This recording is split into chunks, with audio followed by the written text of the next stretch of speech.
I really think, frankly, that the piano does offer a great many resources which are entirely appropriate vis-a-vis the music of Bach, and that it also offers some that are entirely inappropriate. So it really becomes a question of, I was going to say, using those things that enhance the music, but that's a bad word, of using those things or adopting those things which really work within the parameters that the music itself observes. I think that's the safer way of putting it, probably.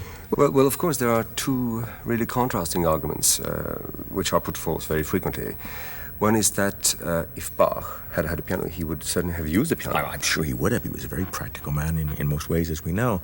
And a few years before he died, when he saw a, what was it called, a Silberman piano at Frederick the Great's court when he visited there, he seems to have had very nice things to say about it, so he probably would have used it. But I think it's not a terribly relevant argument one way or the other, because whatever he saw at Frederick's court was such a totally different beast from what we know today, that it doesn't really stand comparison.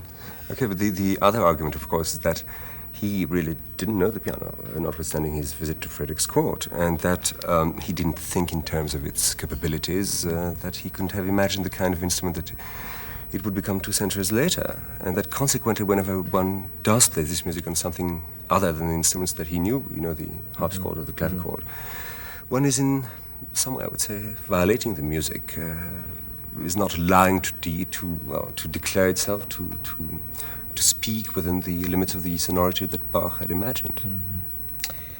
Yeah. That is the other argument.